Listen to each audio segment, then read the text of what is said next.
धुळे तालुक्यात 1.5 कोटींच्या दरोड्याचा पर्दाफाश, 4 आरोपी अटकेत, 42 लाखांची रक्कम जप्त। धुळे 10 जुलै 2025 धुळे ते मुंबई रस्त्यावर पुरमेपाडा गावाजवळ दरोड्याच्या घटनेचा थरारक तपशील उघडकीस आला आहे। 5 जुलै रोजी सकाळी 5 वाजेच्या सुमारास सुमारे 1,50,00,000 रुपयांची रोख रक्कम लुटल्याप्रकरणी धुळे तालुका पोलीस ठाण्यात गुन्हा दाखल करण्यात आला असून या प्रकरणी मुख्य आरोपीसह 4घांना अटक करण्यात आली आहे।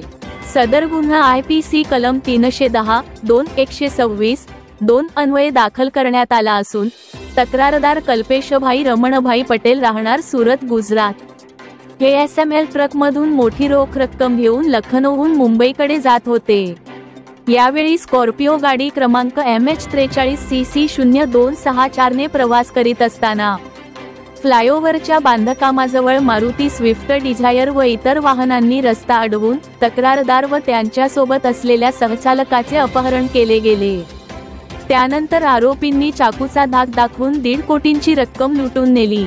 या प्रकरणाची माहिती मिळताच पोलीस निरीक्षक धनंजय पाटील यांनी घटनास्थळी तात्काळ धाव घेतली आणि वरिष्ठ अधिकाऱ्यांच्या मार्गदर्शनाखाली 2 स्वतंत्र तपास पथके लखनी व मुंबईकडे रवाना करण्यात आली। गुन्ह्यातील मुख्य सूत्रधार असलेला चालक काही काळासाठी अज्ञात स्थळी गायब झाला होता, मात्र त्याचा तपास लावून तो सुरत येथून अटक करण्यात आला। चौकशीत त्याने गुन्ह्याची कबुली दिली असून त्याने इतर 3 साथीदारांची नावे उघड केली। त्यानंतर तिन्ही आरोपींच्या घरी छापा टाकून एकूण 42 लाख रुपये रोख रक्कम जप्त करण्यात आली। या गुन्ह्याच्या तपासात सहाय्यक पोलीस निरीक्षक विवेक पवार, पोलीस हवालदार नितीन मच्छिंद्र चव्हाण, उमेश पवार, विशाल पाटील यांच्यासह अन्य पोलीस कर्मचाऱ्यांनी विशेष मेहनत घेतली। सदर आरोपींना 9 जुलै 2025 रोजी न्यायालयात हजर करण्यात आले असून 16 जुलैपर्यंत पोलीस कोठडी सुनावण्यात आली आहे। धनंजय पाटील, धुळे तालुका पोलीस स्टेशन। दिनांक 5/7/25 रोजी एक दरोड्याची घटना तालुका पोलीस स्टेशनच्या अंतर्गत घडली होती।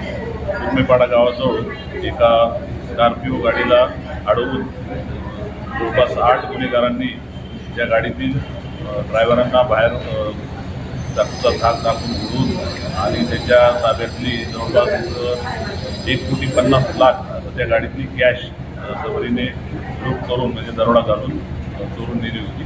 या गुन्ह्याचा तत्काळ तपासात तालुका पोलीस स्टेशनची टीम कामाला लागली।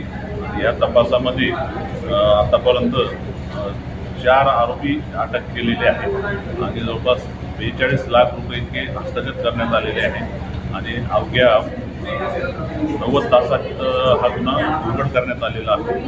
तर या गुन्ह्याचा अजूनही तपास चालू आहे। अजूनही बऱ्याच मोठ्या प्रमाणात रक्कम हस्तगत करणे आणि आरोपी अटक करणे अद्याप बाकी आहे आणि त्यात पण आम्ही यशस्वी होऊ याची मला खात्री आहे। या तपासासाठी आम्हाला आमच्या डिव्हिजनचे DPO भांबळे सर, त्याच्यानंतर ॲडिशनल SP काळे सर आणि SP साहेब श्रीकांत दिवरे सर यांचे कंटिन्यू मार्गदर्शन होते। त्याच्या मार्गदर्शनानुसार धुळे तालुका पोलीस स्टेशनच्या टीमने अतिशय चांगली कामगिरी बजावत जवळपास 3 टीम आमच्या याच्यामध्ये आम्ही स्थापन केल्या होत्या आणि अथक परिश्रम करून न आराम करता न झोपता आमच्या टीमने अवघ्या 90 तासाच्या आतमध्ये हा गुन्हा उघड करून त्याच्यातले 4 मुख्य आरोपी मोठ्या प्रमाणावर मुद्देमाल पैसे जसेच्या तसे हस्तगत केलेले आहेत आणि पुढील तपास चालू. धन्यवाद.